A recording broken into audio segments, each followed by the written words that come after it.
SASDOவின் பிரதான செய்திகள். தலைப்புச் செய்திகள். மஹிந்தவின் மகனால் ஹருணுக்கு சிக்கல், மாற்றத்தை ஏற்படுத்துவாரா அனுரா? அரசுக்கு எதிராக முன்னாள் ஜனாதிபதிகளின் இரகசிய நகர்வு. யாழில் திருட முயன்ற கும்பல் பொதுமக்களால் மடக்கி பிடிப்பு.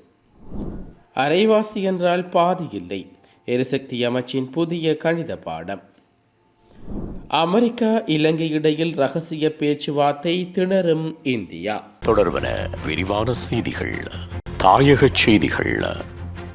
முன்னாள் ஜனாதிபதி மஹிந்த ராயபக்சாவின் இளைய மகன் ரோஹித ராயபக்சாவின் சுப்ரீம் செட் 1 என்ற செய்மதி தொடர்பில் பிரதமர் ஹரணி அமரசூரிய தெரிவித்த கருத்து சமகால அரசியல் பரப்பில் அதிகமாக பேசப்படும் ஒன்றாக மாறியிருக்கிறது. குறிப்பாக இந்த விவகாரம் தொடர்பில் எதிர்க்கட்சியினர் அதிகமாக விமர்சித்து வருவதுடன் ஆளும் தேசிய மக்கள் கட்சிக்குள் உள்ளக முரண்பாடுகள் தோற்றம் பெற்றிருப்பதாகவும் தெரிவித்து வருகின்றார்கள். மேலும் பிரதமர் பதவி தொடர்பிலும் ஆளுங்கட்சிக்குள் முருகல் நிலை ஏற்பட்டுள்ளதாக முன்னாள் அமைச்சர் உதயன் கம்பன்பில உட்பட சில விமர்சனங்கள் முன்வைக்கப்பட்டு வருகின்றன. முன்னாள் ஜனாதிபதி சந்திரிகா பண்டாரநாயக்க குமாரதுங்க தரப்பில் தற்போது ஊடகங்களில் வெளியாகும் செய்திகள் பொய்யானவை என்று தெரிவிக்கப்பட்டுள்ளது. சிறப்புரிமைகள் ரத்து செய்யப்படுவதற்கு எதிராக முன்னாள் ஜனாதிபதிகள் 4 பேருடன் இணைந்து சந்திரிகா பண்டாரநாயக்க குமாரதுங்காவும் போராடுவதாக வெளியாகியுள்ள தகவலை அவர் மறுத்துள்ளார். சந்திரிகா பண்டாரநாயக்க குமாரதுங்காவின் ஊடக பிரிவு குறித்த தகவல் முற்றிலும் தவறானவை என்று தெரிவித்து அறிக்கை ஒன்றை வெளியிட்டுள்ளது. அந்த வகையில் முன்னாள் ஜனாதிபதிகளுக்கான சிறப்புரிமைகள் ரத்து செய்யப்பட உள்ளமை தொடர்பில் சந்திரிகா பண்டாரநாயக்க குமாரதுங்க எவ்வித சட்ட நடவடிக்கையிலும் ஈடுபடவில்லை என்று அந்த அறிக்கையில் தெரிவிக்கப்பட்டுள்ளது. அரசாங்கத்தால் முன்மொழியப்பட்ட உரிமைகளை நீக்கும் சட்ட மூலத்துக்கு எதிராக முன்னாள் ஜனாதிபதிகள் ஆரம்பகட்ட விவாதங்களை நடத்தி வருவதாக செய்திகள் வெளியாகியுள்ளது. இது தொடர்பில் அடுத்த கட்ட நகர்வுக்காக சுமார் 50 வழக்கறிஞர்களை கொண்ட குழுவை முன்னாள் ஜனாதிபதிகளான மஹிந்த ராயபக்ச, கோட்டபய ராயபக்ச மற்றும் சந்திரிகா குமாரதுங்க ஆகியோரும் அணுகி வருவதாகவும் கூறப்பட்டமை குறிப்பிடத்தக்கது.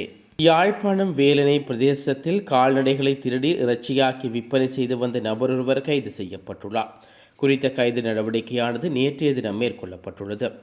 சம்பவத்தில் 20 பேருடைய இளைஞர் ஒருவரே பொதுமக்களால் மடக்கி பிடிக்கப்பட்டு போலீசாரிடம் ஒப்படைக்கப்பட்டுள்ளார். இந்த விடயம் தொடர்பில் மேலும் தெரிய வருகையில், வேலனை பிரதேசத்தில் அண்மை காலமாக பெருமதிமிக்க வளர்ப்பு கால்நடைகள் திருட்டு போகும் சம்பவங்கள் அதிகரித்து வரும் நிலையில் பண்ணையாளர்கள் பெரும் பொருளாதார இழப்பை சந்தித்து வரும் நிலை காணப்படுகிறது. இதே நேரம் குறித்த சம்பவம் தொடர்பில் போலீசாருக்கு முறைப்பாடுகள் செய்யும் திட்டமிட்ட இந்த திருட்டு சம்பவங்கள் கட்டுப்படுத்துவதில் பெரும் சவால் இருந்து வந்துள்ளது.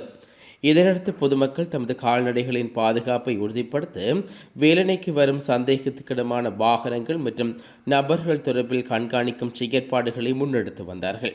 இந்நிலையில் இன்று அதிகாலை வட்டாரக வாகனம் ஒன்று 5 பேரடங்கிய திருட்டு கும்பல் ஒன்று வங்களாவடி பகுதியில் சந்தேகத்துக்கிடமான முறையில் நடமாடியதை அவதானித்த குறித்த மக்கள் நபர்களை பிடிக்க முயன்ற போது அவர்கள் தப்பியோட முயன்றுள்ளார்கள்.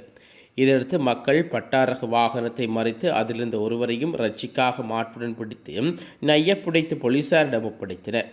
மேலும் ஏனைய 4 தப்பியோடிய நிலையில் போலீசார் அவர்களை கைது செய்யும் நடவடிக்கையில் ஈடுபட்டுள்ளதாக தெரிவிக்கப்படுகிறது. அரைவாசி என்றால் பாதி என்று அர்த்தமில்லை என்று எரிசக்தி அமைச்சர் பொறியியலாளர் குமார ஜெயக்குடி புதிய கணித பாடம் ஒன்றை நடத்தியுள்ளார்.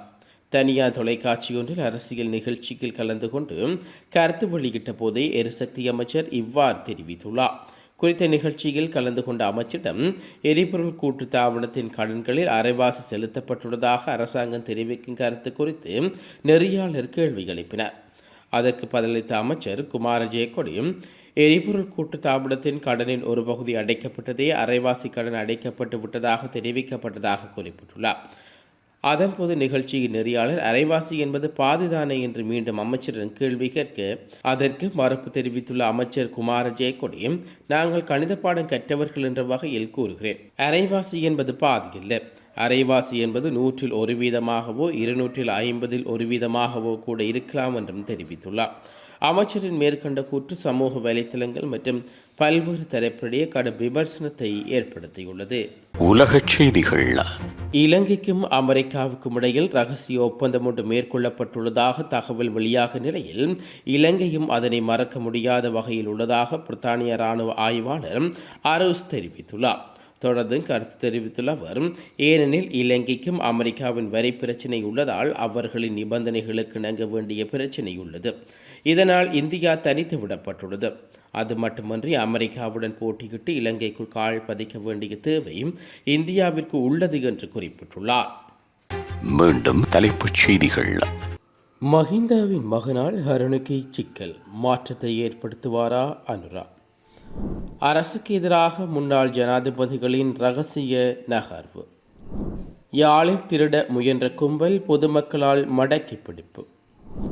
அரைவாசி என்றால் பாதி இல்லை, எரிசக்தி அமைச்சின் புதிய கணித பாடம். அமெரிக்கா இலங்கை இடையில் இரகசிய பேச்சுவார்த்தை, திணறும் இந்தியா.